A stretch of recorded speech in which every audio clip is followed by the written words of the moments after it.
নমস্কাৰ ছাত্ৰ ছাত্ৰীসকল, আজি বহুত দিনৰ মূৰত এটা নতুন ভিডিঅ' লৈ আহিছোঁ।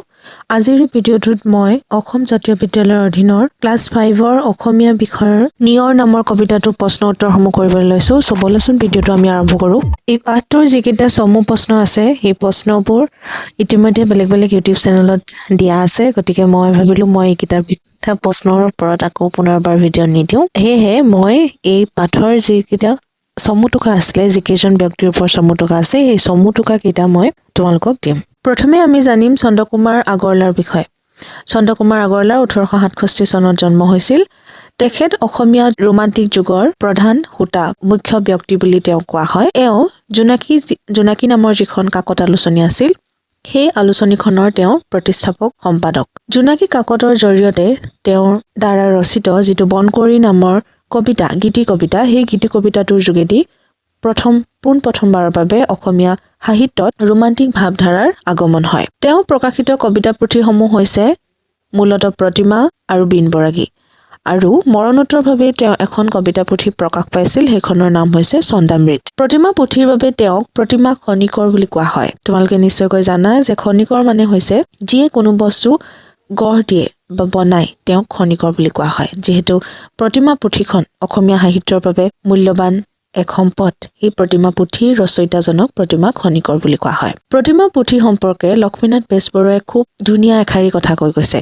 তেওঁ কৈছে যে প্ৰতিমাখন সৰু কিন্তু নিভা সোণৰ। প্ৰতিমাখন আকাৰত সৰু হ'ব পাৰে, কিন্তু পুথিখন সোণৰ দৰে মূল্যৱান। সোণ যিদৰে এক মূল্যৱান ধাতু, ঠিক তেনেকুৱাকৈ প্ৰতিমাখনত ইমান সুন্দৰকৈ ৰোমান্টিক ভাৱধাৰাৰে কবিতাসমূহ লিখা আছে, চন্দ্ৰকুমাৰ আগৰৱালাদেৱে লিখিছে। সেইবাবে লক্ষ্মীনাথ বেজবৰুৱাই প্ৰতিমাখনক সোণৰ লগত তুলনা কৰিছে। মই আগতে উল্লেখ কৰিছোঁ যে চন্দ্ৰকুমাৰ আগৰৱালা হৈছে ৰোমান্টিক যুগৰ প্ৰধান ব্যক্তি, মানে প্ৰধান হোতা।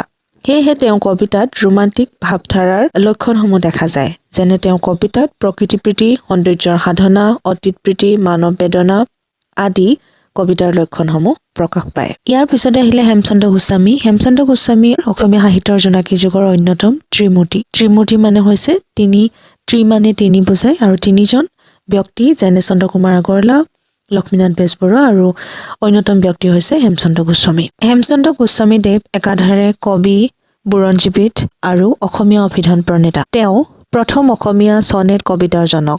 চনেট কবিতা মানে হৈছে কবিতাটোত মুঠতে 14 শাৰী বাক্য থাকিব আৰু প্ৰতি শাৰী বাক্যত 14টাকৈ আখৰ থাকে। তেনে প্ৰথম চনেট কবিতাটো হৈছে প্ৰিয়তমাৰ চিঠি। তেওঁ কবিতা পুথিবোৰৰ নাম হৈছে কাকো আৰু হিয়া নিবিলাও, পুৱা আৰু ফুলৰ চাকি। তেওঁ প্ৰথম অসমীয়া অভিধান হেমকোষৰ ৰচনা কৰিছিল। তাৰোপৰি তেওঁ জোনাকী কাকতৰ লগতে আসাম বন্ধু, উষা, বাঁহী আদি আলোচনীত বুৰঞ্জীমূলক আৰু প্ৰত্নতত্ত্বমূলক প্ৰবন্ধ, চমু জীৱনী আদিও প্ৰকাশ কৰিছিল।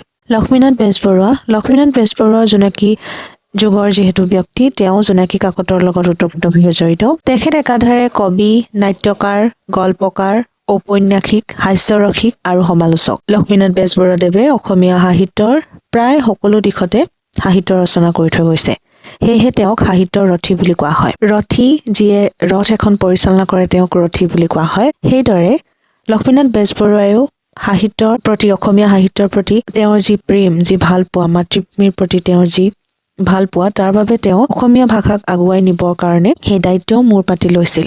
সেয়েহে তেওঁক সাহিত্যৰ ৰথী বুলি কোৱা হয়। বেজবৰুৱাদেৱ অসমীয়া চুটিগল্পৰ জনক। তেখেতৰ ৰচনাসমূহত কম বেছি পৰিমাণে খুহুতীয়া কথাৰ মাধ্যমেৰে এটা বাৰ্তা সমাজলৈ পঠাবলৈ বিচাৰিছে। সেয়েহে তেওঁক আমি ৰসৰাজ বুলিও জানো।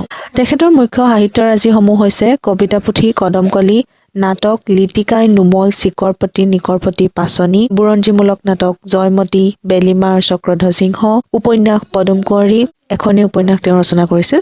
সাধুকথাৰ পুথি বুঢ়ী আই সাধু, ককা দেউতা আৰু নাতি ল'ৰা, চুটিগল্পৰ পুথি সুৰভি, জোনবিৰি, কুহুকলি, ব্যংগাত্মক ৰচনা কিপাবৰ বৰবৰুৱাৰ বোলনি, কিপাবৰ বৰবৰুৱাৰ উভতনি, কিপাবৰ বৰবৰুৱাৰ কাকতৰ টোপোলা, কিপাবৰ বৰবৰুৱাৰ ভাবৰ বুৰবুৰণি। তেওঁৰ ছদ্মনামটো হৈছে কিপাবৰ বৰবৰুৱা।